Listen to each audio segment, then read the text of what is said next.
አገሬ ሰው አሁን ቀደም የበቀልሁ አይመስለኝም። እስካሁን አላስቀየምከኝ። ተወልዶ በአነሳ ጋሻ ክብሩን ኩላል ነበር።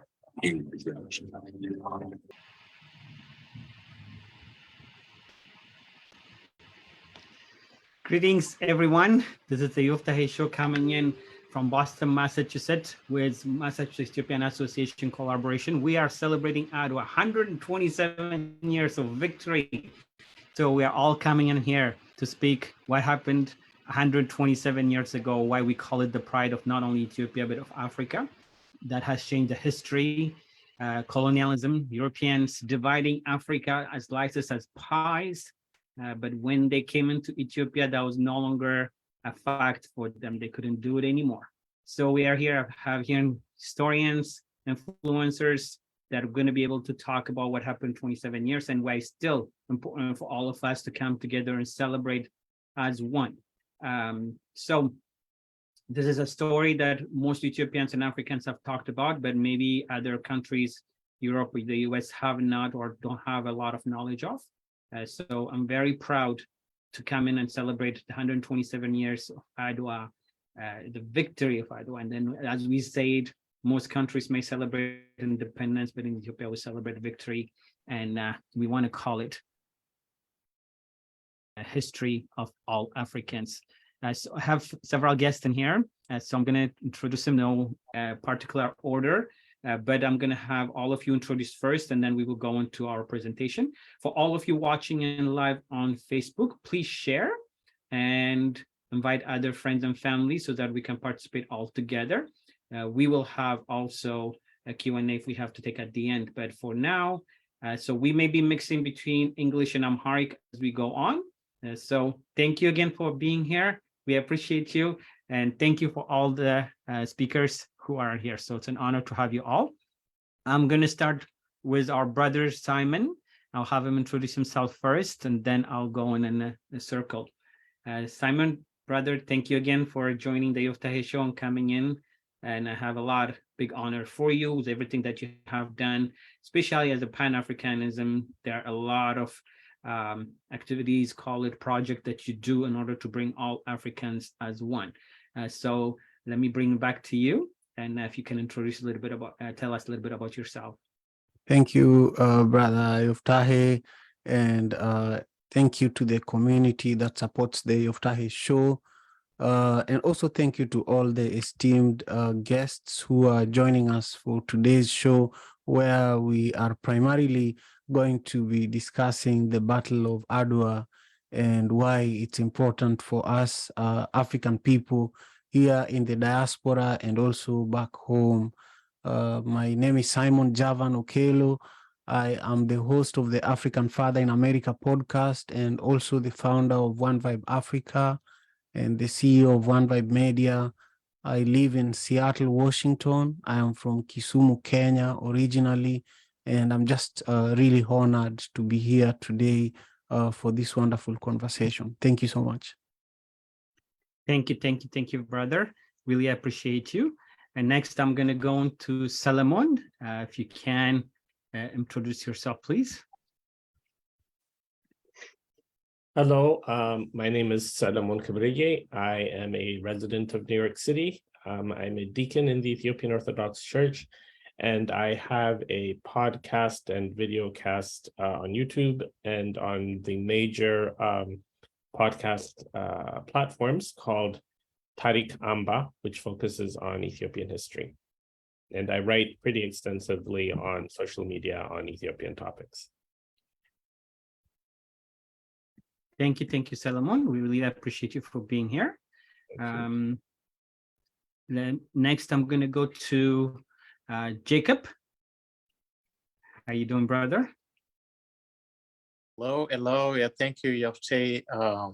Thank you for having me today. As usual, I'm happy to come to your shows because they are, I think the last time I came, it was when we talk about the books. So I admire your show, all the topics that you always brings up. They are very interesting and also educating the community. Thank you very much for having me. My name is Jacob Omar, and I am a resident in Minnesota.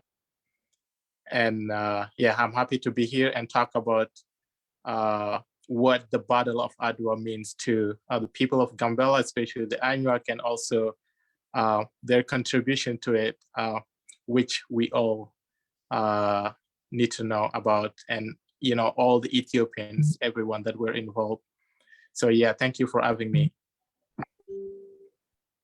Thank you, thank you.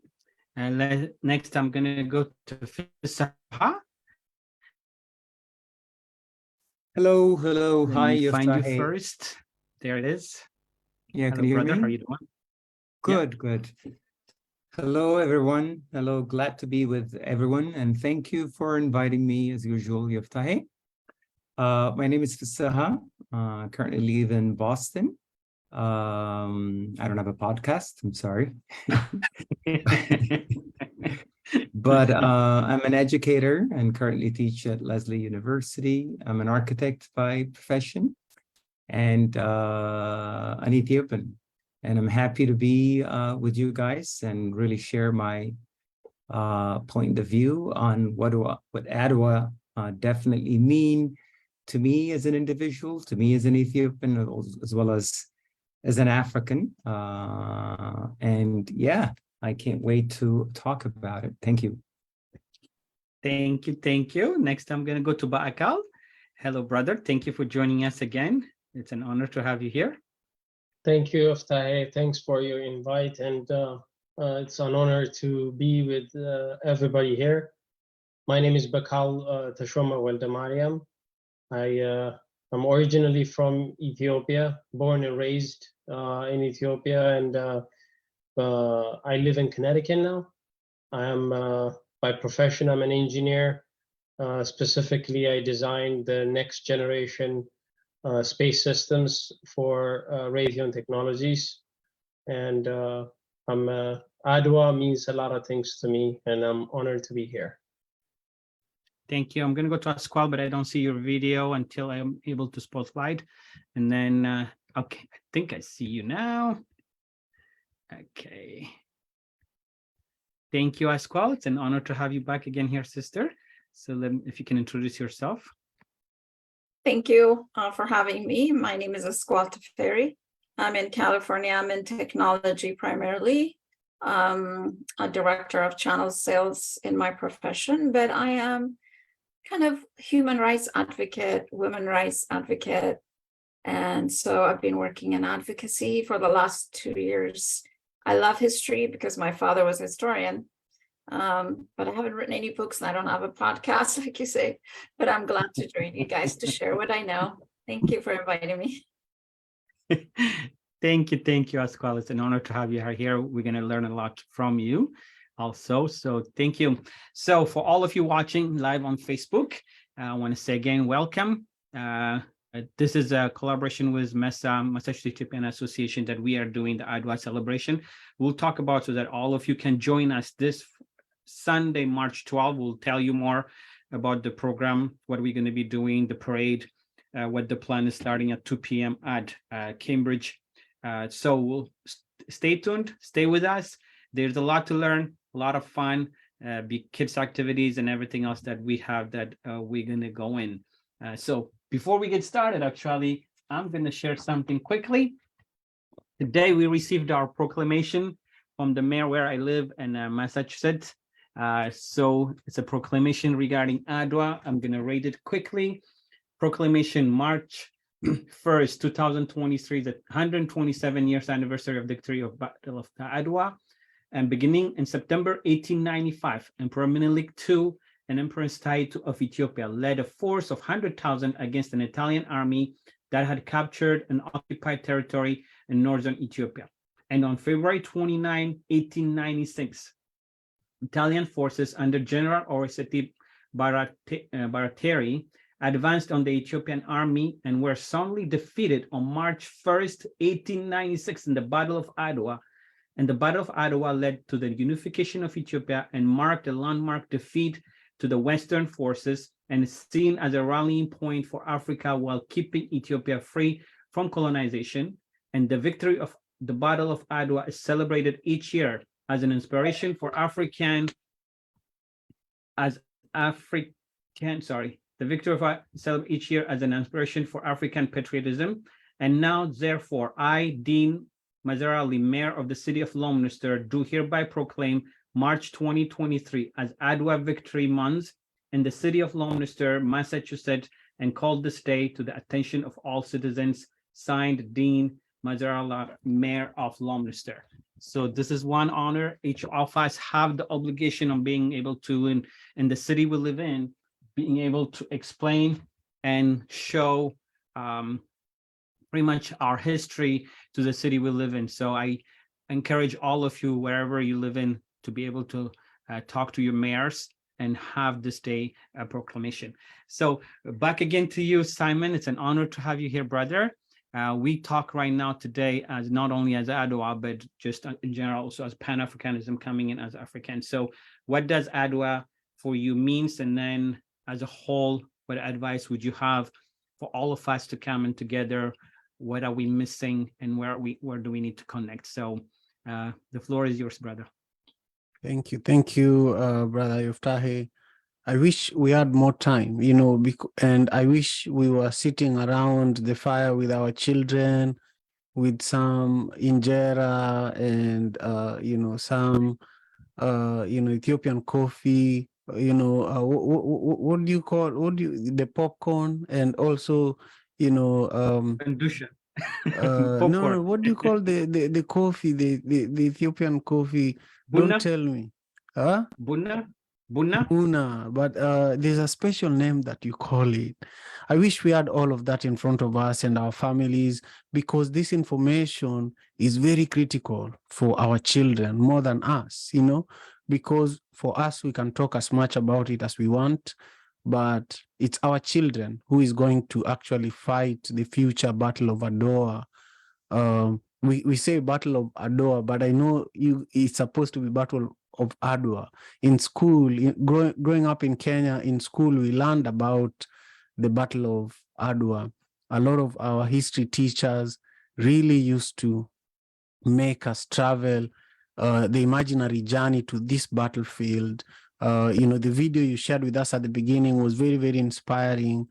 So for me, I would love to see movies like Black Panther being made around this story of the Battle of Adwa, because instead of making imaginary movies like Black Panther about things that do not exist, what about if we actually made a movie about the Battle of Adwa and bring this glorious and victorious story of African people to the forefront of what we consume in terms of media, because what we consume on social media, on Netflix, on YouTube, is really what determines who we are, what our people consumed in 1896. I think that was the year that the Battle of Adwa happened.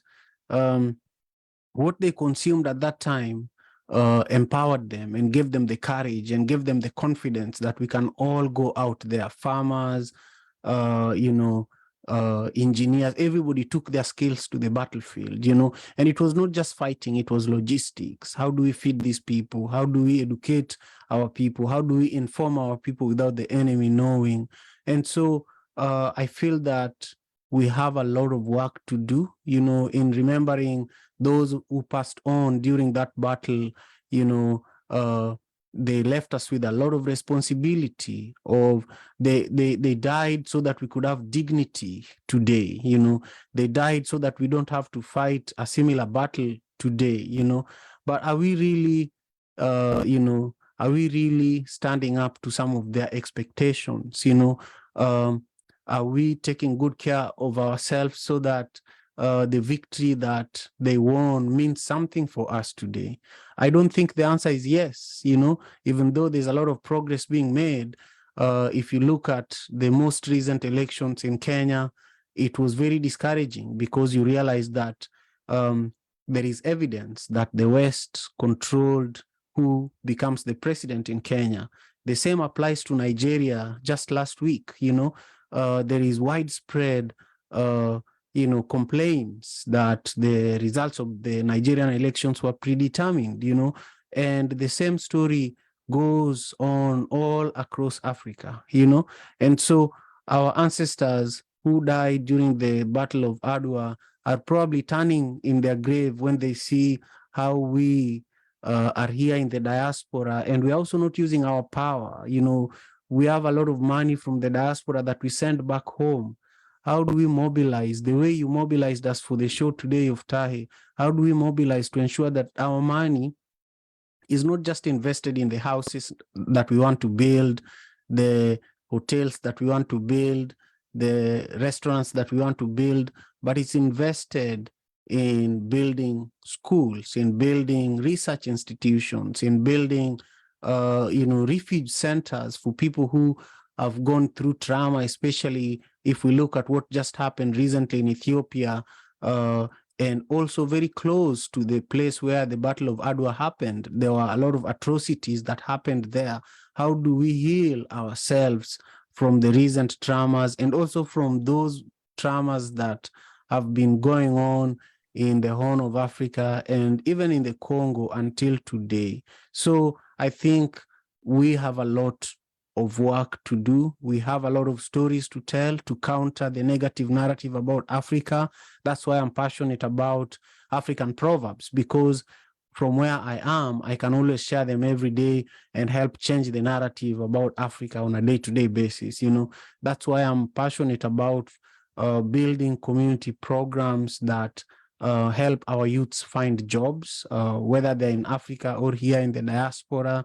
Some of the work I do with One Vibe Africa or One Vibe Media create opportunities for young people so that as we fight these battles, we have money in our pocket. You cannot fight if you're hungry. Even those who are fighting during the Battle of Adwa, they had to be fed, they had to be facilitated. So I would say that, for me, I realize that there's a lot of work for us to do, but also we need a lot more storytellers who can take this story and turn it into the Black Panther, so that the way that we always feel when, when Black Panther 1 and Black Panther 2 was out, the whole African community worldwide, was excited. And so how do we make this so that every March there is a movie that goes to the global stage that really retells this story in the way that it deserves to be told. So again, I just appreciate you, Yoftahe, for your hard work, for your sacrifices. There are many people who don't take time to do the kind of work you do, and I feel that this is also another form of the Battle of Adwa. The dedication to bringing our people together and doing the kind of work you do through your show. I'm grateful, and I can't wait to hear what our other speakers are going to share with us today. Thank you again for having me. Thank you, Simon. You bring up a lot of great points. I'm so happy to hear also that Adwa was being taught also in Kenya, something that's been transcended and then gone all over Africa. That's really an honor to hear that. And then at the same time, like you said, we may have won that battle at that moment, but that battle continues right now, not only like what we consider just colonialism, but within ourselves, the fight that had continued, and what we need to be able to come in and as Africans come together and be able to defeat whatever I call the mind colonialism that right now currently happening. So thank you for sharing that. Really appreciate you for taking your time. We have a lot to talk about. Please follow Simon. This is a book that I always have too. He is the author of this book, and a lot of wisdom that I have been able to learn from this. So it's always on my background because it reminds me as an African what we can do. There is a program also he's going to be doing in May in DC. So we'll talk more that approaches. We'll do another program that will come together. So brother, I appreciate you. All power to you. So now I'm going to go to Jacob. I know he has also limited time today with us because he has to go into work. So let me bring you on, and then I'm going to go to, after Jacob, I'm going to go to Solomon. to have history of Adwa, what it means as we go on. So Jacob, brother, welcome to have you back again. So for you, I think there's a specific topic that you wanted to address. So go ahead, the floor is yours. Yes, thank you. Thank you very much, Yoftahe. Thank you for the time. Thank you for your commitment to always brings up topic about Ethiopia. And the way I see it, most of the time, your topics focus on unity, one Ethiopia, how we should live together and build our country. So I really appreciate that and the things that you do. So yeah, when I think about the Battle of Adwa, most of the time I do ask myself, like, how did our ancestor defeated the Italian? How did we win? Because you look at almost pretty much all the other African countries, they all fell under the rules of or the colonial of the Europeans. But how did the Ethiopians succeeded in defending their country? That is one of the questions that usually comes to my mind. And the answer is very obvious when you think about what Emperor Menelik did, which is pretty much comes to one thing, unity, you know? And that is one thing that most of the countries lack. And that is also one thing that I would say we lack today. And without that, there's no way we're gonna win in the wars that we fight. I mean, we might not be in the battles today, fighting with, you know, instruments, weapons, or whatever. But there are so many battles that we fight that if you're not united or if you're not together, there's no way we're gonna win. So Menelik, Emperor Menelik, he won because he mobilized Ethiopian. He mobilized the people around him. And one of the things that comes to my mind always when I think about that is that, you know, were there not problems at that time?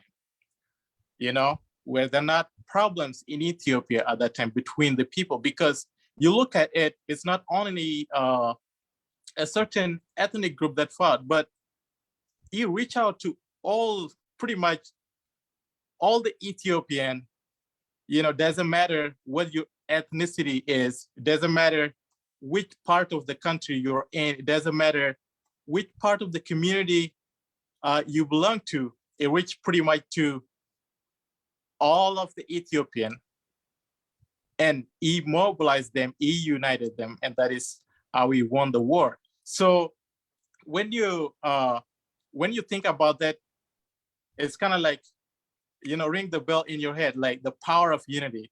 I do, in our community, there is a saying that if you have one stick in your hands, you could break it easily.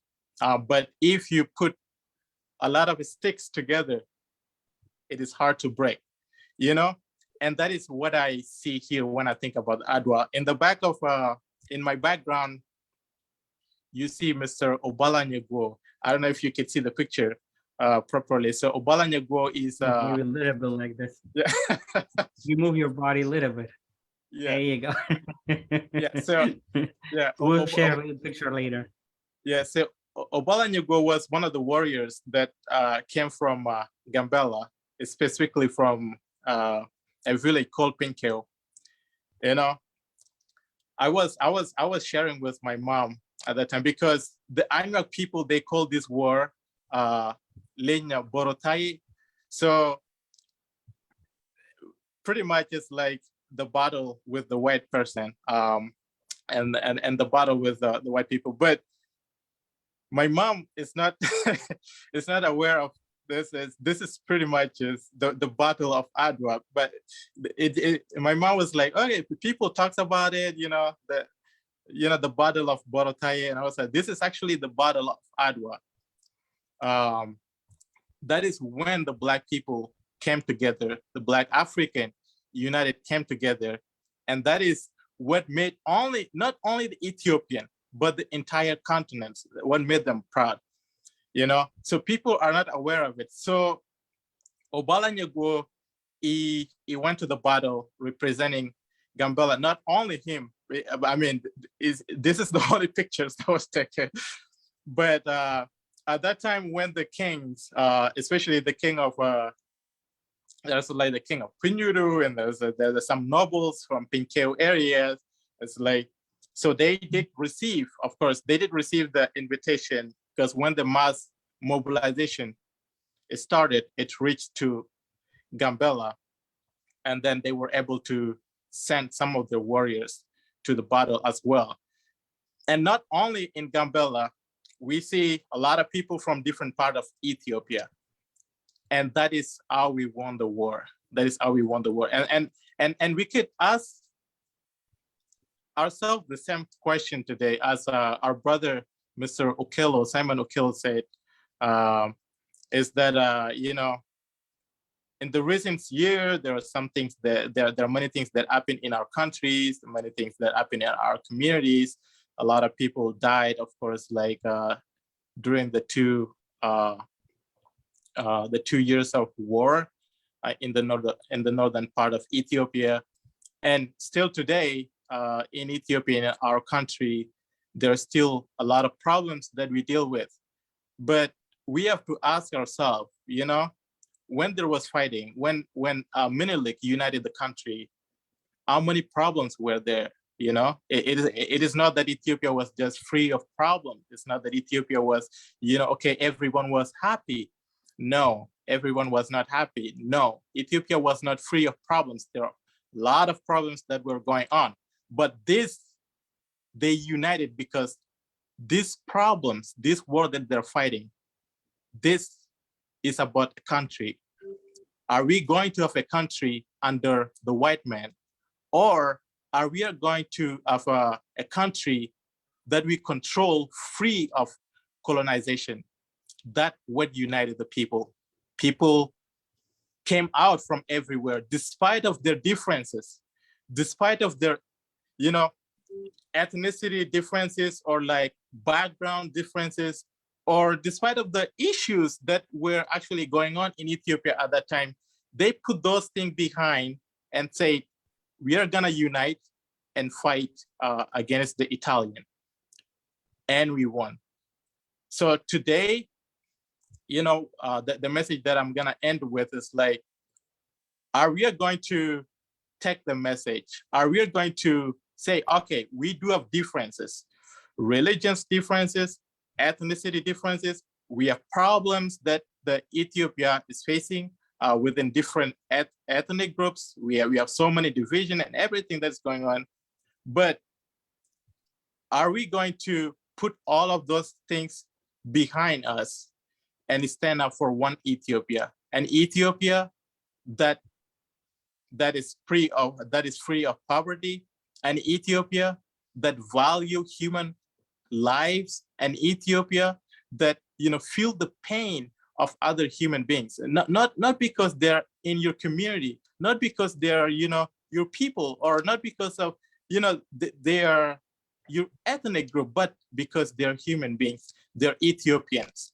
Are we going to unite and fight those things, you know, those negative things that will not move us forward as a country?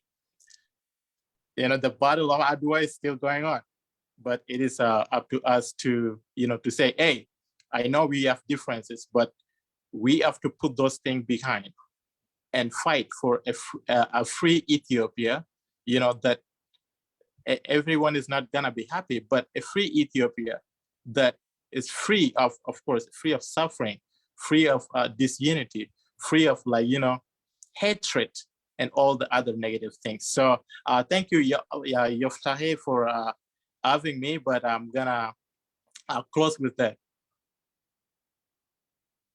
Thank you, Jacob. Really appreciate you. And then having also the contribution of Gambela Ethiopians coming in through what Adwa meant, and then having the historical aspect of it, sharing it, and what from generation to generation what has been passed, and certain things that, just like Simon said, you said the battle continues because we may have won by coming in together. So there's a lesson that we have to learn from that point of it and bringing in right now that our division is what's killing us. Our division is what's making us starving. Our division is what's making us go backward instead of going forward. So I really appreciate you coming in and sharing that history part of it. And with Jacob, we're going to Minnesota on August 5th. All of you that are able to join us, we're going to be doing a program, an amazing cultural program in Minnesota on August 5th. We're going to learn more about Gambella. We're going to learn the food, the marriage, and we're going to do also at the same time a mental health forum that comes together. So for whoever is in Minnesota, don't miss, mark your date for August 5th. Anybody else who wants to join us, we'll be there. And again, I want to appreciate Jacob because he does work overnight. So usually he would have been sleeping right now before going into bed, but he woke up to be able to join us in here. And then we have done so many other programs. So please follow also Jacob and so many other things that he does for his community. And I appreciate you, brother, for being here again. Yes, thank you, Yoftahe. Thank you, everyone. Brother Solomon, I don't know if we should do with you Amharic or English.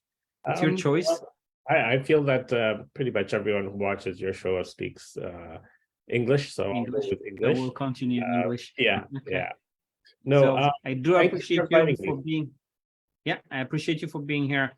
I have learned so much about my Ethiopian history from you, and not only as an historian, I admire you, but the way you write it is so captivating that it makes me follow and then fall in love even with the history of what we have, how rich it is. And then you have this skill, call it, how to connect things and brings together. Even when you are upset about something, I feel like I want to read it more because you have a way of telling that story. Definitely, you are an amazing historian, amazing Ethiopian. It's very reassuring that people want to listen to me when I'm upset. So thank you for that.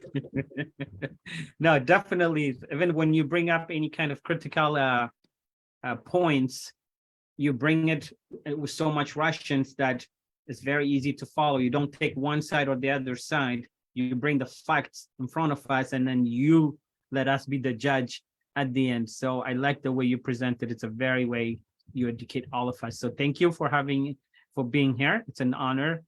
So bring us being for people, whatever you have to present. But at the end of the day, I want people to really understand what Adwa is about, so that why it's so important for us to celebrate it. So the floor is yours.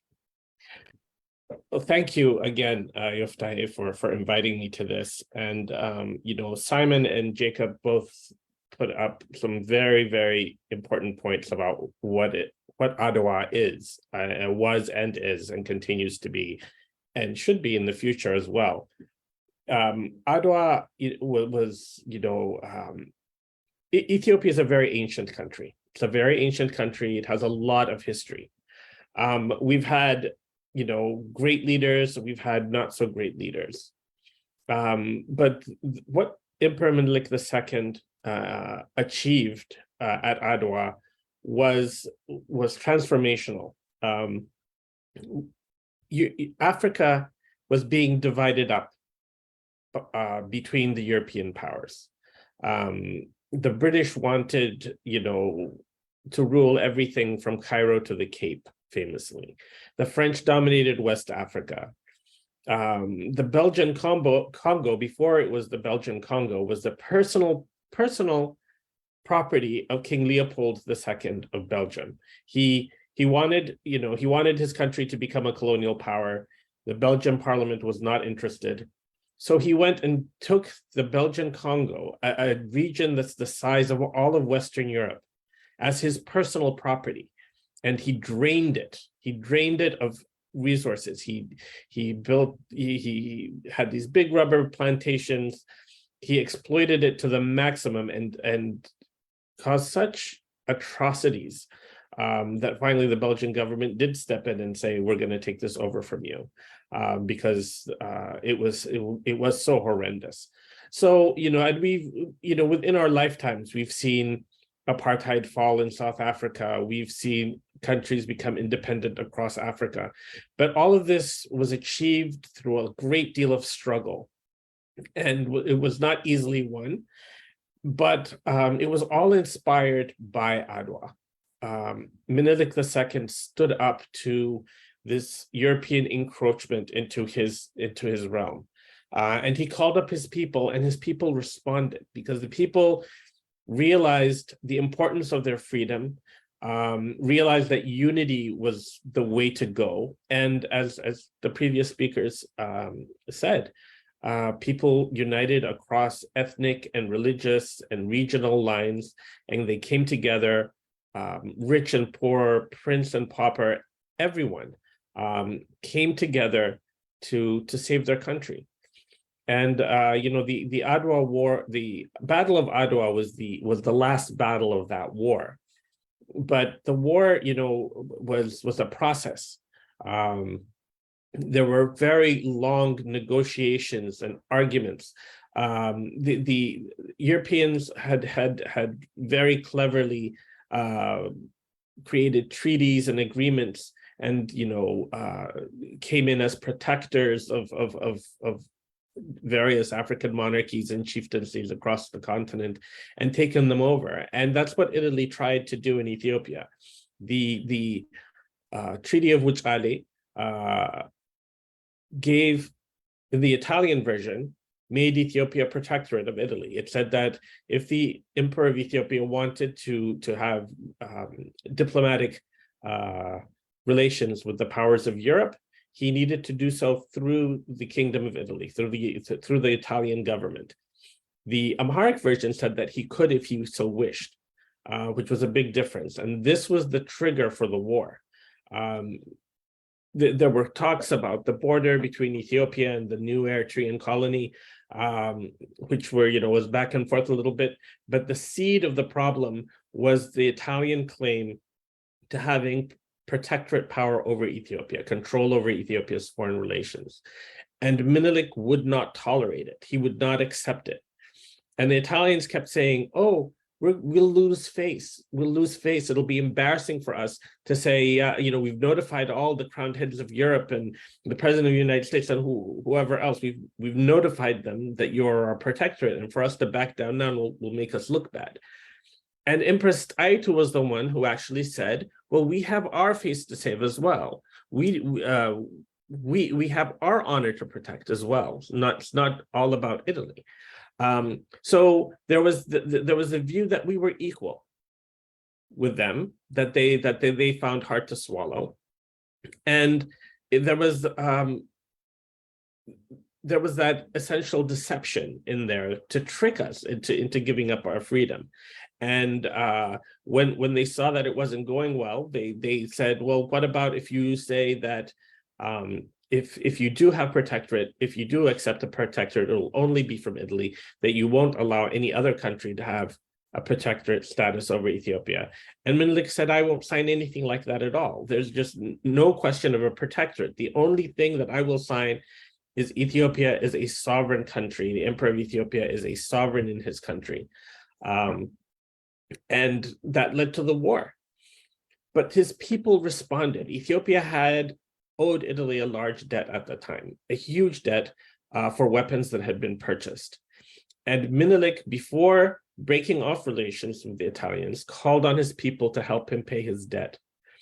And the people of Ethiopia had just recovered from a terrible, terrible famine. It was one of the worst famines that the country had ever seen. It was caused by a rinder pest outbreak that had decimated the cattle. There are different theories about how the rinder pest spread in Ethiopia. Some people think that the British brought it in when they came to attack Emperor Theodorus, when they brought in cattle for their soldiers from India. Others said that it started in Somalia and spread into Ethiopia. But either way, the cattle died. People couldn't plow their fields when the cattle died, and people starved. And one of the first things Emperor Menelik did after he was crowned emperor was actually to go into a field with a hoe and scrape the earth and plow the earth by hand to show the people there's no dishonor in manual labor, that the emperor of Ethiopia can go and dig the ground himself with his hands, to try to get them, to not depend so much on cattle, which were being decimated. So Ethiopia was recovering from this terrible famine. People were still under extreme hardship. But when the emperor called to them and said, we don't want to be humiliated by this debt that Italy is going to hold over us. So people gave what they had and paid off the debt in its entirety right away, so that Italy couldn't even hold that over us. There was a knowledge, a deep-seated knowledge. Now, at the time, people were not as well educated. The masses of people were not as well educated as we are now. They weren't as aware of the world or, what was going on in the world as we are now. But they knew what was important, and they knew their country was important. They knew that resolving this debt was important, and they knew that answering the call of the emperor was important in order to protect their country, that unity was important. And, sadly, in this day and age, we have so many competing interests, and there's a lot of disunity. But I think there is a dawning realization among our people that unity is much better for us in this world, in present day world. Colonialism in the old imperial sense is gone, but there's a new kind of colonialism of the mind that's out there. Economic colonialism, it's what they call neo-colonialism. And what I call the colonialism of the mind, this mindset that anything Western is better, anything, anything foreign is better, which is wrong. Our institutions have kept us, that I'm not saying that our institutions were perfect. I'm not saying our culture is perfect, but we need to value what we have, what is ours, what our culture has given us more. We can certainly learn from outsiders, but we should not value it more than what we have, what our culture has brought forth, what is natural to us. And I believe it was Simon who talked about Black Panther, the Black Panther movies, and how much there was such a big response to the Black Panther movies, and why can't we make a movie about Adwa? And there's so many stories, not just about Adwa. And like I said, Adwa was a process. There was a negotiation, and then before the Battle of Adwa, there was the Battle of Ambadagi, there was the Battle of Mekelle, and then Adwa. These were all Ethiopian victories, and each was greater than the last. But there were other stories, other Ethiopian stories. Theodorus II is a compelling story. Johannes IV was a man, the last monarch in the world to give his life on the battlefield for his country, to have his head cut and paraded through the streets. He literally was martyred for his country. And there are stories across Africa that can be made. And I don't think we should necessarily rely on Hollywood to make these movies. There's a very vibrant filmmaking, storytelling culture in Africa. And I think Africans should take the initiative and make these films and tell these stories. We shouldn't always rely on outsiders. So, when Simon said that, why can't we make these movies instead about these, Black Panther is a wonderful film, but there are actual real stories that can be made.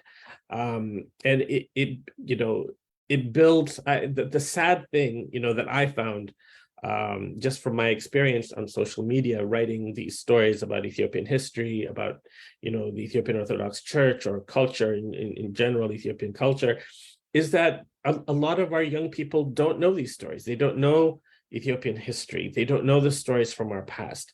You ask somebody who Empress Eleni was, chances are they don't know who she was.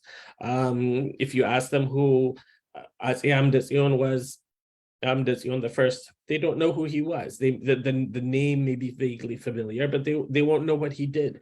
If you ask them who Ahmed Grain was, who Yodit Gudit was, they might not know. The chances are they've heard the name, they just don't realize what the story is about these people. So we need to value what's our own. We need to learn from the outside, but we need to value what's our own more. And I think that was the grain that Adwa planted in the African continent.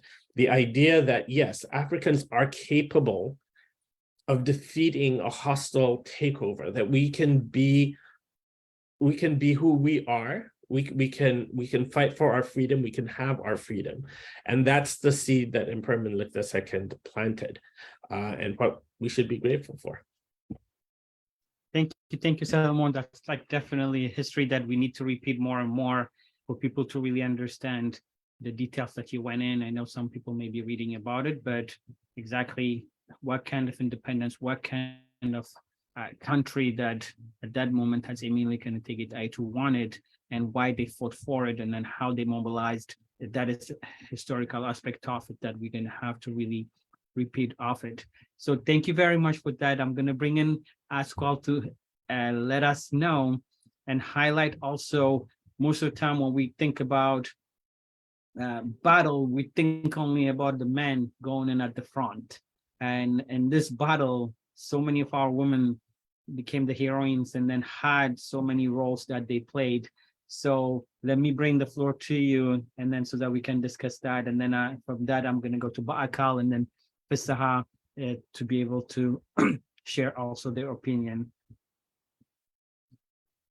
Okay, thank you. Yeah, I think Solomon pretty much covered Taitu Butul's role in this Empress Taitu Butul. She herself is, from an aristocrat family. My father is a historian, and he adores Taitu Butul.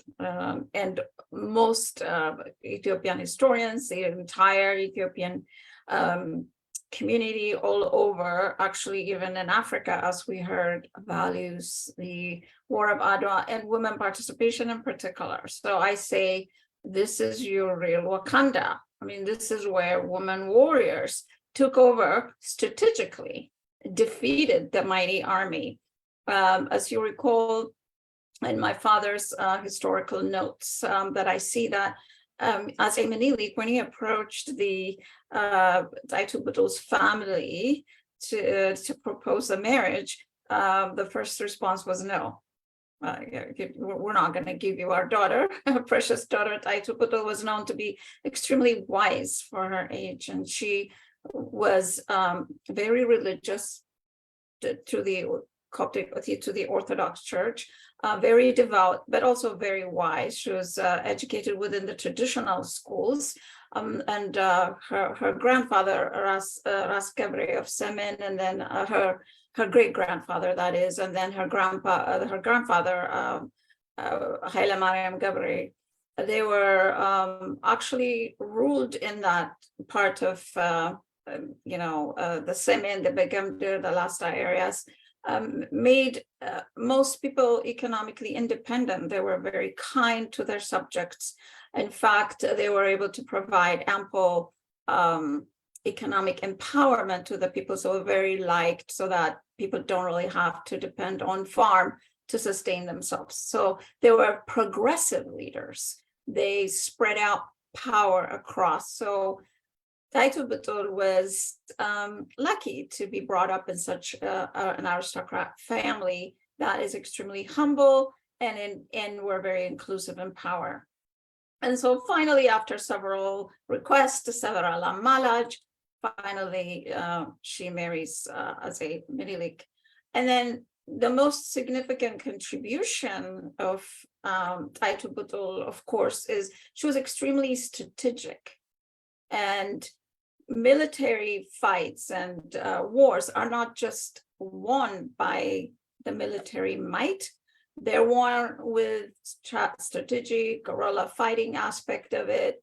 So imagine the Italians came down to Ethiopia, and both times with sophisticated arms. Over 250,000 combatants came down, and more actually, to Ethiopia. And at that time, Ethiopians, we had horses really, but we didn't have this sophisticated machinery.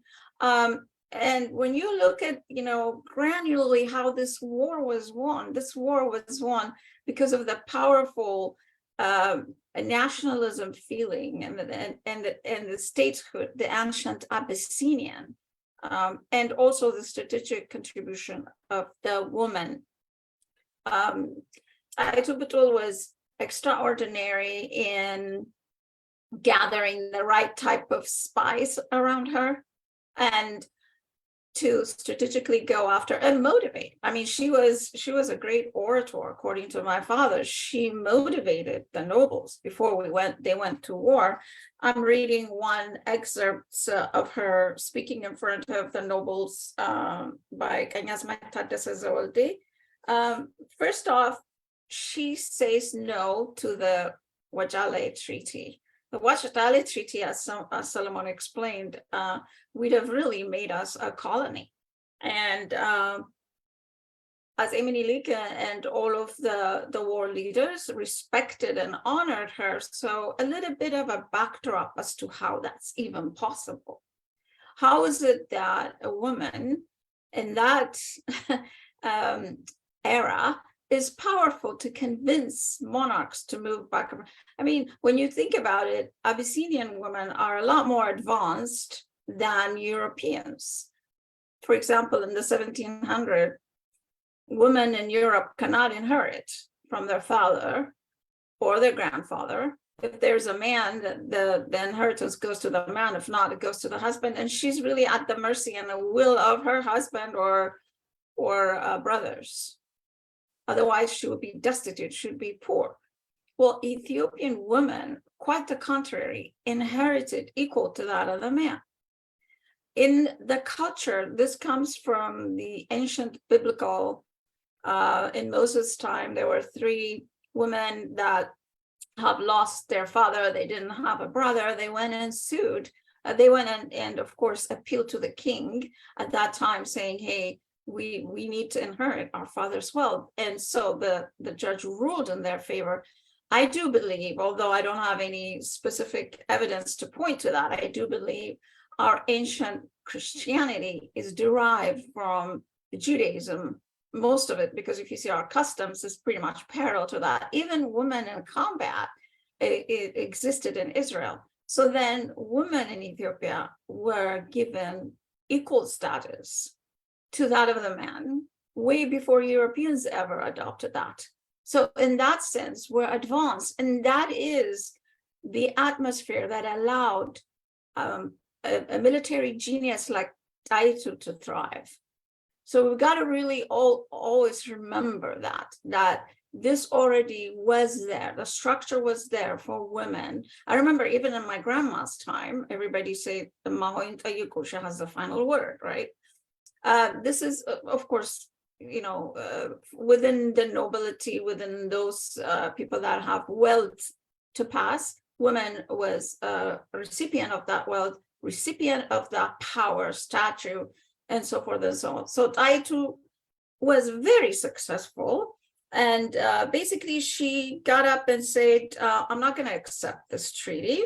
And this is, I'm reading from Kanyazmat Taddese Zawalde's book. And she says, እኔ ሴት ነኝ፣ ጦርነት አልወድም።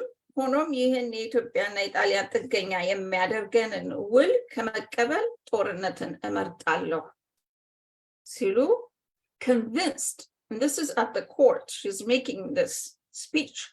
She got up and made this speech, delivered, convinced everybody, I am a woman, I don't like war, but I'd rather go to war and die, because according to this treaty, Ethiopia is going to be a colony. She convinced. In fact, she looked at Ras Wale Betaganyupat, she looked at him straight in the eye when she was delivering this speech. And she said, what are they? How can they defeat us? We are the greatest. We are above them.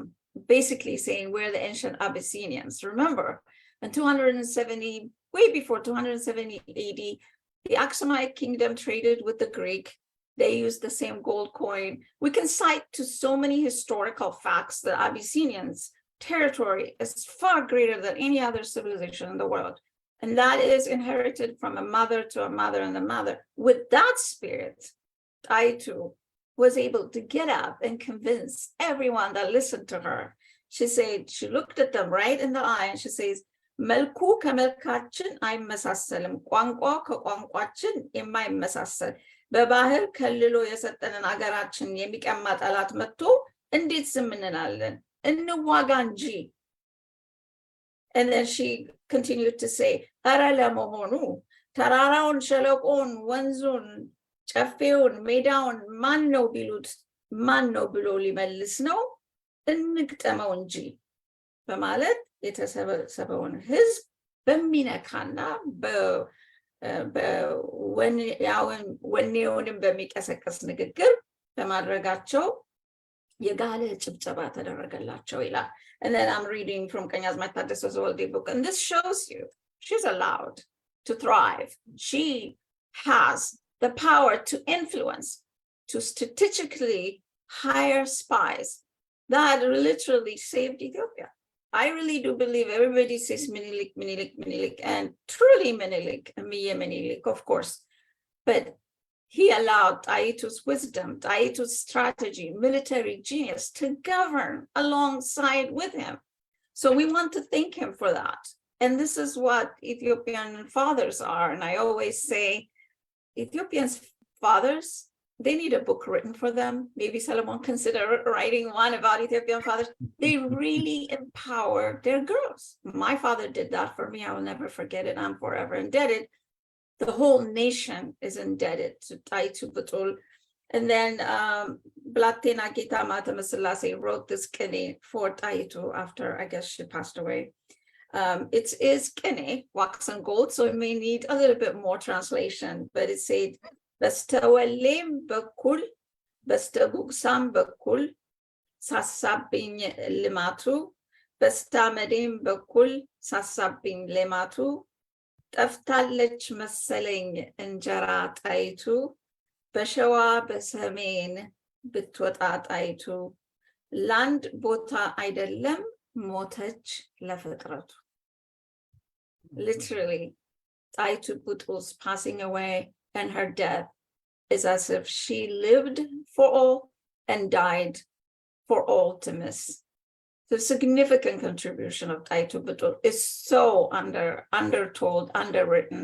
And so I'm encouraged that I am an Ethiopian. I'm proud to be an Ethiopian and become a descendant of such great warriors. And she did leave a great example for women in combat. I mean, women didn't just go and ambush the Italians. Like, they went out to on combat. My aunt herself, the first wife of Lij Hailemariam Mamo Yetaru Gabere, she was trained to go for combat. So we have great women like Wazoro Abebe Chakol, Zoro Kapedesium, or Shras Gedle, and then more and more with so there's so many untold heroines out there that fought the war, defended Ethiopia, and defeated the Italians. Thank you. Thank you, Osqual. That was really very inspirational. And then I'm going to repeat it over and over again. I'm a woman. I don't like war, but I'd rather go to war and die instead of having Ethiopia being colonized. That's a very powerful statement. Extremely. Nobody liked war, but if we had to fight instead of being colony, she mobilized everyone, and her role still lives within us. And we're all descendants of her to be able to understand and say that we will not be accepting any kind of colony. So thank you for highlighting not only her role, but so many women's role in Ethiopia, like you said, being able to participate and have an equal seat as any man, and being able to defend not only their family, but their country. I really appreciate you. Squall, we're going to go to Ba'akal right now. Wow, that's very difficult to follow. I am actually very inspired by all the people who spoke earlier. I'm truly appreciative of everything you said. The theme that I was thinking about what I'm gonna say about the history of our ancestors, and I don't think I can add anything more than you said. So I'm gonna focus a little bit differently into our history. We really have an amazing story from our ancestors, right? We have inspirational stories that inspire the entire Africa to come out of colonization. We had ancestors who were very much ahead of their time, like Asqual was saying about empowering women, the judicial system, even creating federal states way ahead of the time, while the rest of the world was not even up to par at that time. So my focus is, with all this history, none of us were present at the time, but this history has impacted most of us in a positive way, if we care to use it that way. I personally have been impacted very positively with the history that I've learned. It helped me to stand tall in the middle of everyone. I have no, I don't feel like anybody owes me anything. What my ancestors gave me as a gift was the gift of freedom, the gift of self-sustaining, and the gift of fighting for your rights and your liberty. And I personally, my life is full of that. I mean, I can speak the whole day about what I've gone through and what I have accomplished, but it all ties back to my resilience that came from our history. So I like to ask the question, how can we create our own Adwa, our own victory? It's important to know the history. It's important to understand the history. It's important to learn from the history. But there's nothing worse than not creating our own history. It's been far too long since our people have literally stopped making history. We're relying on history made by our wise ancestors, and I think we're literally milking this history to a point where we stop making history.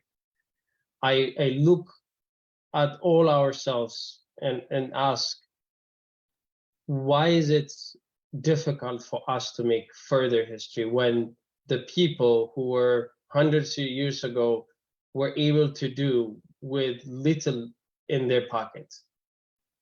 And most importantly, I see most of the problems that we have in our motherland is because most of our people don't have anything to contribute to the rest of the world, so they run back to the problem we have, which is mostly ethnic and things that they didn't work for. When are we going to start bringing value-added things other than things that we didn't choose from? I was born and raised in Addis. I didn't choose to be born and raised in Addis. I have nothing to do with it.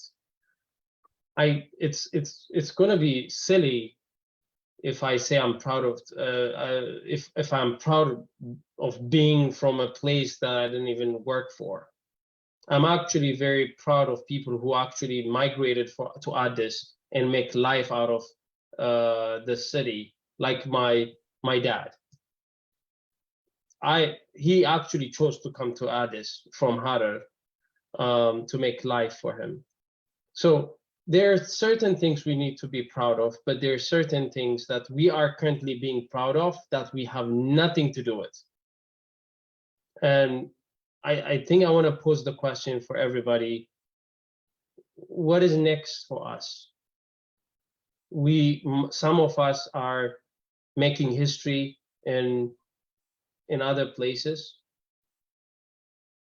but most of our brothers and sisters are literally looking backwards and fighting over things that really doesn't change the future. Some would argue that things weren't as rosy back then. I don't know. I wasn't part of that.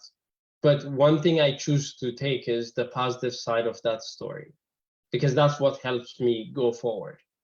Regardless of what happened in the past, good or bad, I choose to take the good side and move forward. And I try to make my own victory in Adwa. My favorite holiday of Ethiopian holiday is Adwa. Nothing trumps whether I don't call myself a very religious person, but I am close to my church and religion. But regardless of any holiday you call, especially as I grew up and become older, this is the most impactful holiday I can think of. I'm so proud to tell my kids about it. But in the meantime, I want to make sure they also make history. And hopefully our history will be much better than what our ancestors did. Because I feel like we are getting to a point where we owe it to ourselves to make history. I'm just going to stop there. Thank you, thank you, thank you. I really appreciate what you just said, because for me, where do we go from here? You know, that's exactly the question. As we celebrate Adwa, you bring it to the, I think we've been following history, and now we come into the question. I think I have a feeling that's where Vista is going to take us to. So that's the question for all of us. We have, and then what I like also what you just said, it give you the pride, to give you in a place where you go in, you could walk with your heads high and say, nothing was given to me. Our ancestors fought for it and gave me this freedom that I know I can say no to. I know I'm so proud from where I came from because of what they did. They had so much, and then even brings me back, and I think I'm going to have Solomon at closing highlight that more. They even paid the debt that they thought was owed by Italians to say, I'm not going to let you. When they came in from a devastating famine, they still came out and paid for it so that nobody can hold them hostage to even something they had no control over. So that kind of prideness, it can take me anywhere. So where do we go with it? Holding that. And then just like you said, a lot of people, as if like they have worked so hard from it, they divide this into ethnicism, and then they separate each other from it, and they didn't pay anything. It's not based on value. It's just you happen to be born by chance, by luck in one area, and you had nothing to do with it. So nothing to be proud of, and nothing to fight about, or nothing to kill for either. So those are the kind of things that we have to highlight. So Brother Bakal, definitely I appreciate you. I know from Connecticut, we hope to see all Connecticut people next week on Sunday. Just like last time, we'll be holding you. And I know you're going to hold in as many horse carriage that you can bring from and join us here in Boston to celebrate it. I definitely will distribute the message. Unfortunately, I'll be in Houston on Sunday. Oh. But I'll definitely communicate the message to all to everybody I know in Connecticut. Yeah. So come on, those who are listening from Connecticut, I know we'll find a way to make sure we're gonna cancel your flight. Just tell us what flight are you flying. That's exactly what I was thinking. We have connection at left side. I know, right? Seriously. But But Akal may have his own private jet, so that's another Well- thing we may have to worry about. Exactly. But there is another brother that I want people to know. So much contribution he does into the science world, into the technology. We'll be highlighting what he does and the work that he does. So I really appreciate having you here. And then we'll talk more. Thank you. Sahat, thank you for being here again. And not only as an Ethiopian, as an educator, but also congratulations for being a father this year.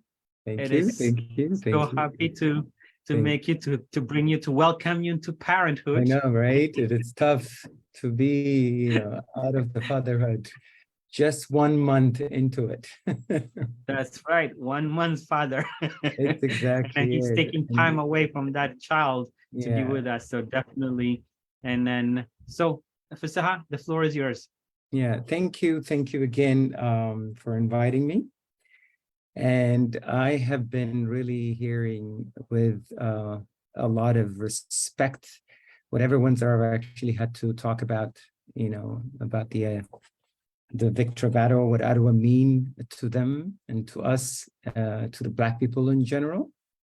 And I like what Solomon, and of course, I like what Asqual had to say about Taitu.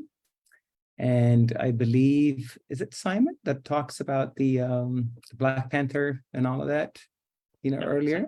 And I know that Solomon has also alluded to that end in terms of actually what the values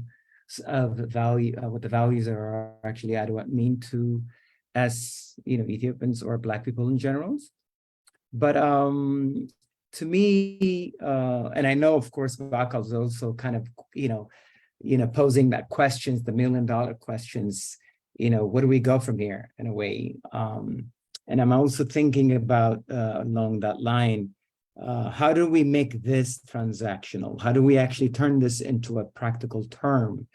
And in the context of what we live, and also within the context of actually the Ethiopian politics. I know I'm not a politician, or not, but I know what has been, what's going on.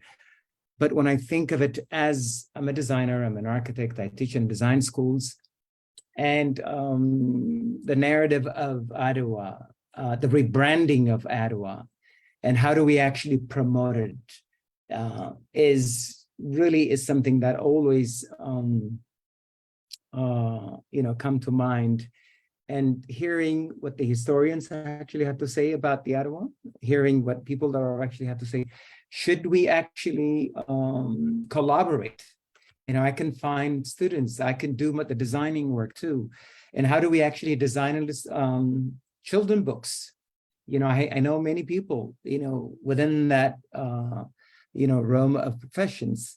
And how do we actually write, narrate, a design that can really talk about what Adwa mean in the context of this, the Ethiopian community here in America. Our children's, who basically grew up here. We know the kind of high school, the kind of schooling that they're actually going through. The kind of, what minority mean here in America. And the victory of Adwa can really teach us, so much lessons. And to me, for those people that are actually, to me and Boakal and everyone out here, who basically born and raised in Ethiopia, had a grounded sense of who we are. We may be economically, not as up to whatever level, but internally we're strong. We can actually, resist anything that actually comes before us. And that's because of the ancestors, what was actually given to us. What we had been actually hearing growing up. So the question is now how do we turn this into something really tangible? How do we actually design books for children? How do we design our actually a book that can really speak to the language of the people here in America? And could we actually, really connect? And yes, Messa here in Boston is actually promoting, doing it once a year.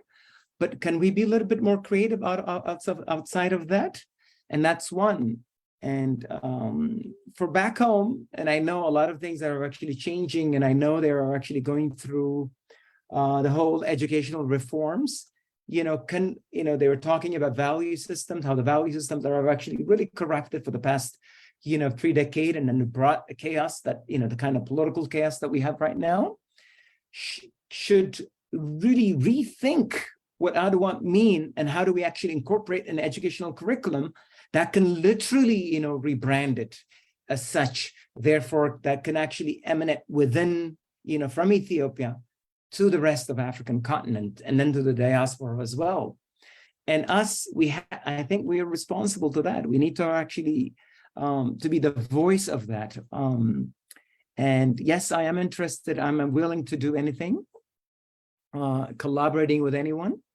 I may not be a film director, but I can find people who are actually in Hollywood who do actually, because my cousin is also in Hollywood, that actually make movies, and then we can find all this, networking that speaks to this important,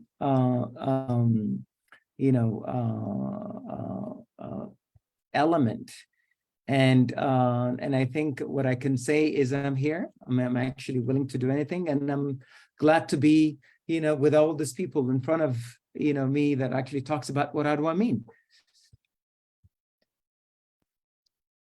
Thank you. I think the team, and I understand bringing all of you back.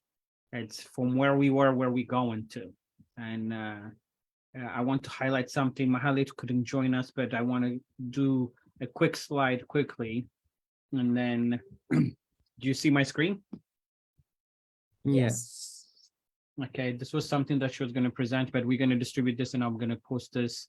The Battle of Adwa, so she shared in so many ways. The picture that you see here, it's Emil Nikintegit I2, and then she highlighted so many of our battle that they fought. The Rasalula Ngida is in red that you see is a horse name, Rasalula Ngida, and just so many of our heroes that have been Balcha Safo. Abanefso is a horse's name. We have Tegergus Dingle. Abamela was like the horse's name. Just I'm going to go quickly through this, and we'll post it for others to be able to see. Ras Makonnen.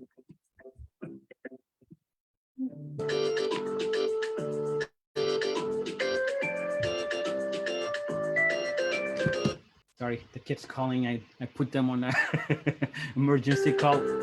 I cannot turn it off. Ras Makonnen Walde Mikhail. Abakanya was the horse's name. Let me see if I can still slide. There you go. Nigusta Hayamanot Tasama. Ras Mangesha Johannes. Ras Muhammad Ali.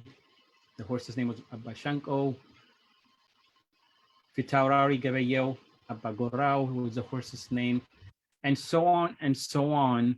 And then each of these leaders, you will be able to tell, just like to highlight what Baakal has said earlier, none of them were born area. They're all born in, and they to try to make sure to highlight what Ethiopian unity meant. And then right now we are in this age and day that we do counting where we were born from, and then we make it a reason to fight instead of uniting. Our differences, our beauty, our different cultures. So we'll be talking more about this. So when we celebrate Adwa's victory, we're celebrating that unity. We're celebrating why we came in together. We're celebrating what women's role was. We're celebrating all of that within us so that we can use that power, we can use that knowledge, we can use that, call it drive of wanting to be independent, not only in body and physical, but in the mind. Having Italians knew how to be smart. They wrote one article or agreement in Amharic and then another one in Italian to confuse us. Being educated, reading every word of it, and signing those fine lines before we walk away, before we give away our country or our pride. So many lessons that we can draw from all of that. And then I want, before I start sharing our things, I really want to emphasize on this. And Solomon, if we have to repeat this 10,000 times, I'm going to have you repeat it. But take us back again, like how is important, like to say the Italian cannot hold us back by paying back. You know, nowadays we owe so much debt to the US or other places, and we feel like we have to listen to them to do so many things because we feel like we are indebted and became slave to those debts, to those dollars out there. But we said we came from a famine, we came from a hardship, but we're going to pay whatever it is so that nobody can hold us hostage with that. So I want that message to really resonate in this at this time. Well, yeah, no, that's a very good point. When you look at the way we have become dependent, not just on loans, but aid in general. We feel like we owe those who give us the loans and who give us the aid, that we owe them everything, whether it's the United States or China or the European Union or whoever else. They come in with these handouts that end up making us feel, or making them feel, that they are entitled to demand things from us. And that is exactly what Emperor Menelik prevented from happening in the case of the huge loan that he paid off just like that, by appealing to his people. Of course, in this day and age, we have billions and billions and billions in loans and in aid, and it's a time of hardship. There are famines that happen, there are economic collapses that happen, and we may need them. However, we should never lose in sight of how important it is to be self-reliant, to find solutions within ourselves, and to try to find a way out of this addiction that we seem to have for these types of situations. When you look back to the reign of Emperor Haile Selassie, we had relatively little in loans, we got grants from Western countries, we got even from the Soviet Union, we got aid, but very little in loans. The government at the time did not want Ethiopia to be indebted because of these past experiences. Since the fall of Emperor Haile Selassie's government, of course, there was a huge military expenditure, there's huge economic expenditures that have come up, and we've become a very indebted nation. In recent years, we've built a lot of infrastructure in Ethiopia. They're building all sorts of things that require money from powerful countries. They always come with a price. And so we just need to realize that. And the other lesson I really want to take from Adwa is the unity. When Emperor Menelik proclaimed the mobilization proclamation and asked his people to come and fight with him, to fight this invader with him, there were people that were bandits. There were people that were rebelled against him. Ras Subhat Aragawi of Agami and Ras Hagus Tafari were actually on the Italian side. They had quarreled with Ras Mangasha Yohannes, and they had gone off to the Italian side to fight against Ras Mangasha Yohannes. But when Menelik called on his people to come together to fight this foreigner that's come from across the sea to take your land, to change your faith, he appealed to them. Think of your wife, think of your religion, think of your children. He told them, and they came together. They put aside all their differences to come together, and it's an important lesson to us, because when we look at what we have in common, it's much stronger than these little differences. We like to focus on our differences these days, but our basic humanity and our shared traits, our shared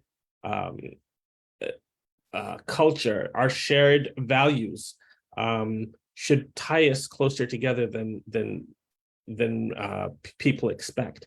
So I think that is an important lesson from Adwa, that we can come together in times of trouble, but it shouldn't just be in times of trouble. It should be always that we should find common ground.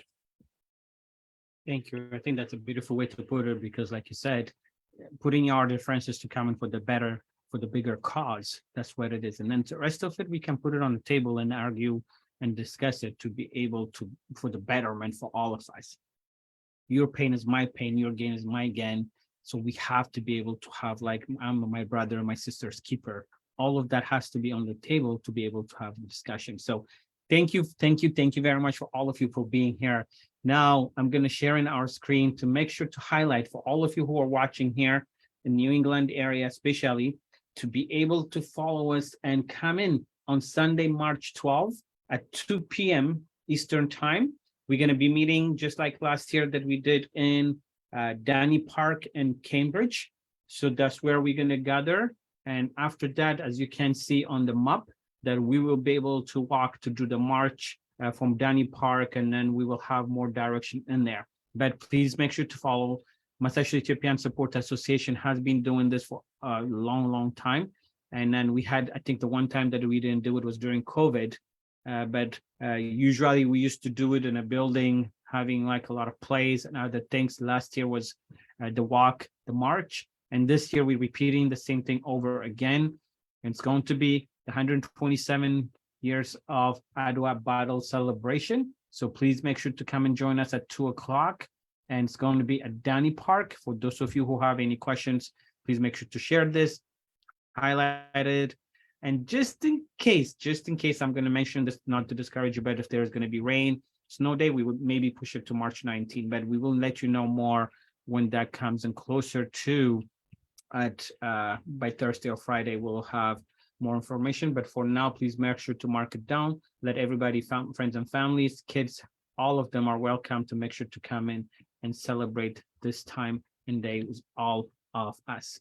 So once again, thank you all for being here. I'm going to give you all like final words, like if you take about 30 seconds to say what or how, and anyway, closing statement that you want to say, and then we'll be able to end the program here. So I'm going to start, I'm going to go in rotation, I guess. Maybe, I know I went last, was actually I'm going to keep Fissa at the end because I want him to say also more, because he was part of the parade last year too. And so I'm going to have him share the importance of that too. Actually, why don't we start with you? Why should attend it? A little bit of give highlight from last year and how it was, and then so that people can prepare for it. Oh yeah, it was cold last year, and we were out there, doing it. Really, it was really fun. I think there was a couple of hundred people who came in, and despite the weather being cold, and everybody definitely came with our flag, and we had of course our artist who performs about the Adwa, basically replaying what Adwa took place. That was really interesting. A lot of people really were into it. Kids really came out in flood, and that was really great to see. And I hope this year we will repeat that again. I don't think that you were there, Yoftahe, I believe. I don't think you were there. No, I was traveling last but year. in general, it was really a great one. I hope that we can do the same. Anyone with any new ideas, with creatives, we can definitely bring it to the table and talk about that one. But if you are giving me the last word, I think one thing what I can say is, I guess, how should we connect with one another in order to actually really do something practical, that really transactional to the next generations in whatever form. I mean, I know there is Saleh is a historian, and I know that he's right. I wish that I can know more about him. I think Last year we were together, but I think we need to connect with each other. And I know you as a media person, Yoftahe, also, you can facilitate that, connecting people with different backgrounds who can actually do something that can become that can become something that the kids can actually read, learn, of course, translate that to the other people. So that would be an interesting thing to do. So you have my information. If anyone's actually want to do anything with, book related illustrations, what have you, I'm there, and I can actually, connect people, and I myself that are actually doing it. So I can nominate myself in that regard there. Thank you. We heard you. We're going to make sure to hold you accountable for that, and then Absolutely, definitely no problem. you have great ideas to be able to do it. Sunday is open for everyone. I know the African Lions Club is going to be coming in. From our Africans, ethnic doesn't say white, black, green, yellow. All of us are welcome to come in for Sunday and parade and march with us. So we will be able to see more people for that day. It's a welcoming day. It's something to learn, something new to do. Bring the kids, bring the dogs, bring everyone, and just make sure to come in and have fun with all of us. So I'm going to go mention one more thing, though. When you were asking me what we've done last year, it comes to me because we have representative from different groups, city officials, representative from African, American community. And it was really great. And we have also a friend from an Italian one who actually share their, their thing. That was really great. So we're not here actually, discoursing our hate, but really talking about what really took place back then and really bringing that unity. Now we live in a different world, and we have to combat, the world that we live in terms of actually whatever is going on. But Adwa is the one that are actually ensure us, what it means to be independent, what it means to be ourselves, what it means to be an African, person that restore the African dignity. So it is the practical expressions of self-worth, confidence, and you name it, and self-reliance. So that's what it means for everyone, really, black or white. It doesn't mean, because those people are actually fought racism entirely, that one can actually oppress the other. That's what the war is all about. It has nothing to do only white versus black. Yes, it has to do with the idea of fighting fascism entirely, and fascism in all forms. So we need to really reverberate that idea more. We need to actually bring more people talking about unity. And that's our message. And that's what the message of Adwa. Thank you, Fisaha. Really appreciate you. That's the message. It's unity and come together and welcome. Everyone is welcome. So I'm going to go to Baakal, Asqual, and then Solomon to take a few seconds to close us, closing statements that you may have. So Baakal, if you want to go. Absolutely. One thing I would say is just following Fish. I've attended events organized by Boston community, and I'll tell you this: when they say they're going to do something, they really mean it. And I really enjoyed my past experience with that community. I've attended few events, so I'm gonna miss it. But I'm sure a lot of people who elect to go are not going to regret it. It's going to be fun, I'm pretty sure. In terms of last word, I think the only thing I would say is, I think for the sake of Adwa and for the sake of our own mental health, I think we need to start as a community to select stories that will move us forward, not stories that probably will drag us backwards. So I would ask everyone to not add any fuel to stories that doesn't help us move forward. I actually elected myself, I don't even engage in any conversation that keeps me backwards. I will only engage in conversation that pushes me forward. And I challenge everybody to continuously do that as much as possible. That's my last word. Thank you. That's really a great lesson, like anything that help us to move forward, because we have heard it, what happened 100 years ago, 200 years ago, yesterday. None of that is going to help us to moving forward.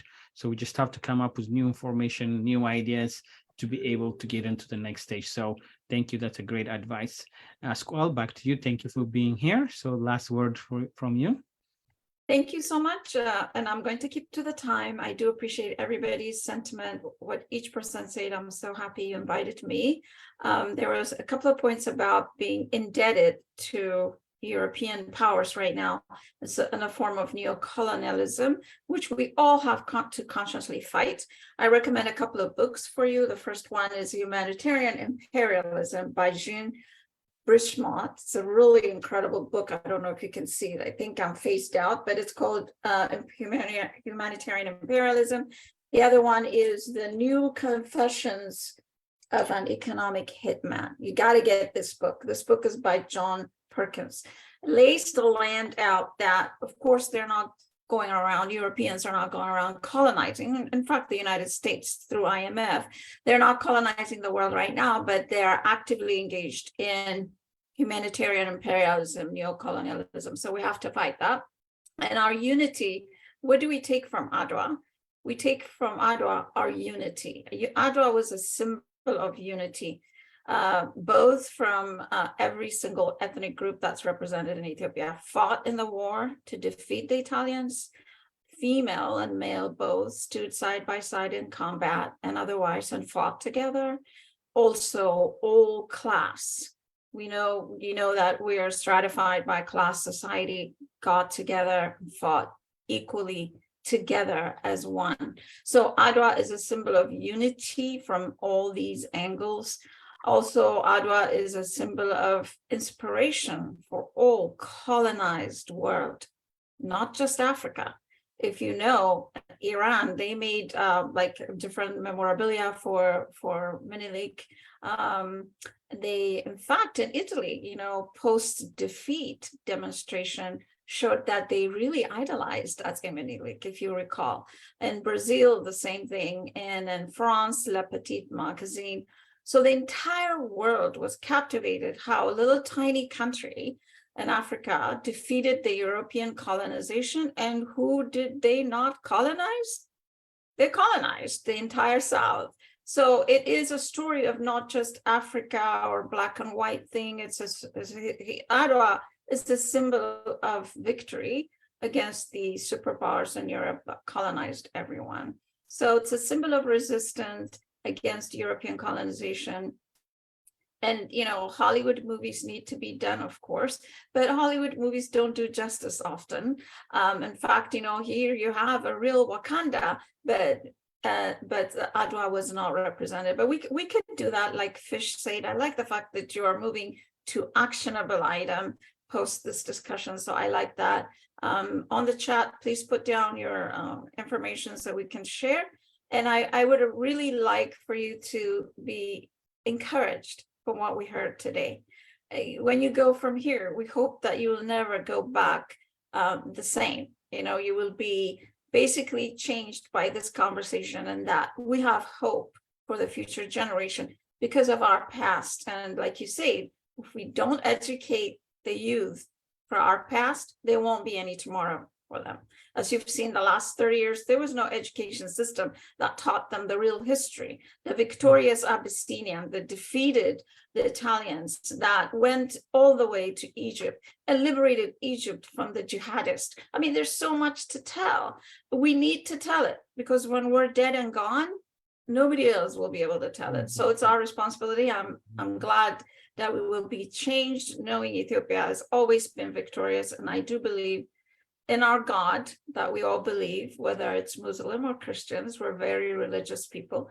We bring, Ethiopia shall, stretch our hands to God, says in Psalms 28, that we will go very happy in our hearts today, that we will be able to influence the future generation to know the truth and be encouraged for being Ethiopian. Thank you.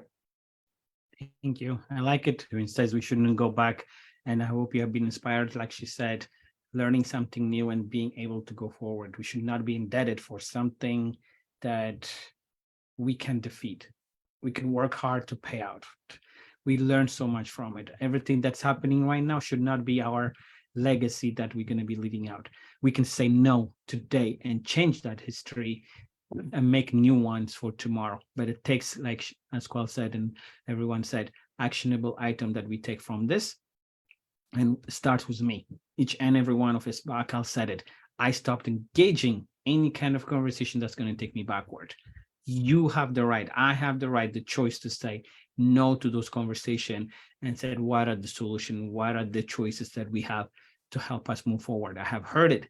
I have seen it. I have seen the killing. I have seen the lies. I have seen all of that. But what can we do with new information? Because everything that we do depends on it. And then Einstein said it, doing the same thing over and over and expecting something different is called insanity. We are living in that insanity, talking and bringing up something that is not going to help us to move forward. So let's be inspired from this. So thank you again, all of you. And then Solomon, let me give you the closing statement for you. What word of wisdom do you have for us to close us? Oh, thank you. When people ask me for words of wisdom, I think it comes from my name being Solomon. I feel very pressured. But that being said, I have to say that every speaker tonight has really been inspirational. I took serious note of what Asqual said about Empress Daitu. She was indeed the motivating factor behind a lot of the resistance to Italy. Menelik had a reputation of being somewhat of a debonair man. He didn't really like to offend people. He was kind, and if somebody had a request that he didn't really think was wise to grant, he would say, Ishinega, let's talk about it tomorrow. But Daitu was the one that had no problem telling them no. And even at the cost of her popularity at the time, she was willing to take hard stands and make difficult choices. And she needs to be respected for that. But I think one of the most important things that we got from this conversation is what Baakar said about looking forward. We do hear a lot. There is a lot of negativity out there, but I think there is a way forward in where we can take what is good from our past. Of course, everybody's past, everyone's history has a good side and a bad side. But we can learn from our past by taking what's positive and moving that forward, and each of us as individuals making the choice to live Adwa, to live the values of Adwa, which is unity, which is oneness, which is common cause, to our humanity, to our freedom, to our dignity. And I think that's very doable. And I think if we think less about what separates us and think more about what unites us, I think we can go a long way in fulfilling the dream that was initiated at Adwa. And I think I'll leave you with that. Thank you. Thank you. You all have been inspiring. For me, I've learned so much, and for everyone following, like I said, for me, we may be celebrating today what March 1st, 1896 did, the army, the Ethiopian army defeating the Battle of Adwa and the Italian army. But at that time, the victory signaled almost the decline of the European colonialism in Black Africa. I mean, when the news came out, Black Africans all over the world rejoiced. Ethiopia became almost what we call the struggle of freedom. And then so many Black intellectuals, religious leaders made pilgrims to the country. Just think about it. It elevated Blackness, elevated an African country, and then it said to what? It's not only saved Ethiopia from colonialism, but it raised the status of an African country to an equal partner into the world community.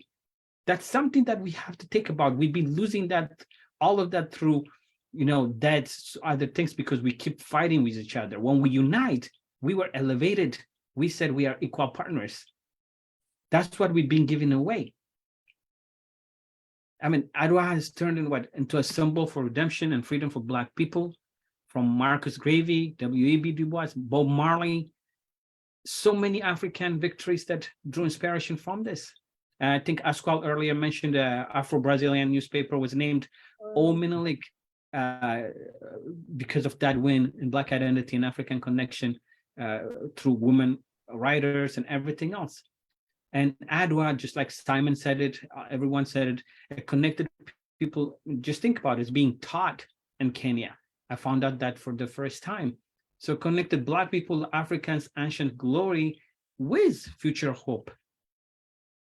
So we have to, the green, yellow, and red Ethiopian flag, let's not forget about that, was adopted by several African countries after colonial liberation, and the universal national anthem was created for Black people. Knowing our history and where we go with it, that's where it starts. I know a foundation is good. I know I can build so much to it and move on to the next one. I stand tall, Baakal said. We all can stand tall. But right now, what we're doing, killing each other, is taking us backward. So we have a history, that a good foundation to stand on. Whatever mistakes, whatever happened, we can stop it and be able to move it. This proclamation says a lot. When I walked in and talked to the mayor and teaching it in a small town in Ulster that I walked in, and the mayor giving it, actually, myself and my son went in to pick up the proclamation. We can have that prideness. And I was happy to teach my history to the mayor, my history to the people who are working there. Imagine the typer, whoever the secretary is writing, typing it for the first time, maybe even hearing what Ethiopia is, typing it and have the mayor signing it and giving it. It's a lesson, history lesson that we are able to give it. In this country, we say a lot of people, when they talk about Black history, it starts with slavery. No, Black history didn't start with slavery. It comes with kings and queens that we have. It starts with Adwa. We have so much pride to share. So I thank you all. I don't want you to miss all of you in this area. I know Solomon and Asqual, you're far away. We may forgive you because we understand where you are, but we're not going to forgive Akal. So that's another story for another time. So I leave you all. I'm going to share the video that I had with it and before, and then we can end in Salam lageraችን ይሁን አንድነታችን ብቻ ነው ወደፊት የሚወስደንና ለእያንዳንዳችሁ እዚህ ባላችሁ ቁጥር እቺ ሰዓትም ታልፋለች። ምክንያቱም አይተነዋል፣ ችግሩን አይተነዋል፣ መጣላቱን አይተነዋል። እስኪ ይብቃን ብለን ደግሞ አንድ ሆነን እንሂድ። ቅድም በአካል የምናየው በቃ አልንቀሳቀስም፣ አላወራም፣ ይሄ እንደዚህ አይነት ወሬ ውስጥ አልገባም፣ ምክንያቱም የተሻለ መፍትሄ አለኝ ብዬ ደግሞ እስኪ ከኔ ይምጣና አብረን እንሳተፍ። ለምታዳምጡ ላላችሁ ሁሉ ልጆቻችሁን ይዛችሁ ማርች 12 ሳንዴይ ዳኒ ፓርክ እንድንገናኝ እንጠይቃችኋለን። ድንገት ነው የምለው፣ ዝናብ ካለ ማርች 19 ፑሽ እናደርገዋለን። ግን ሁላችሁንም Cambridge Police, and I want to say thank you for Cambridge Police. They have done so much for us to be able to coordinate this activity that we have been doing. So they're going to be supporting us during this parade. So I'm going to leave you on with the same video that I shared earlier. And then I want to say to everyone, good night. በሰላም ደህና ሁኑልኝ። በጣም እግዚአብሔር ይስጥልኝ። እኛም እንደዚሁ ወልዶ በአነሳ ጋሻ ክብሩን ኩላለበት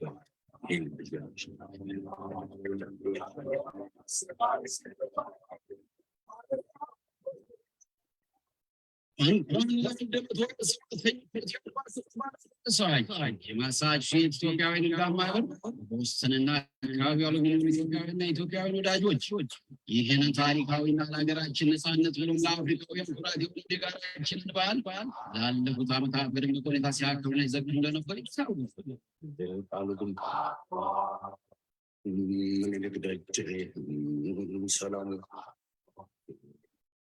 አሁንም የዘንድሮውን በዓል ጥምቀታችን ማርች 12 ቀን 2023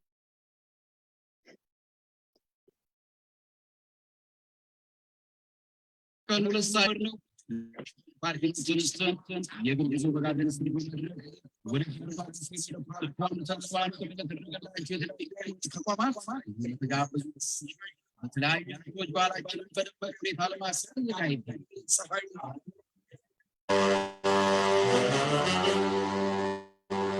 ይህንንም መቻቻል አብሮነትና የነፃነት ቀን የሆነውን ቀን በቦታው በመገኘት ለቀጣዩ ትውልድም ለማስተላለፍ በሚደረገው ጉዞ አሻራችንን እናሳርፍ ስንል ጥሪያችንን እናቀርባለን። የቦስተንና አካባቢ ኢትዮጵያውያን ወገኖቻችን ማርች 12 ቀን ከቀኑ 2 ሰዓት ሁኔታ ከታች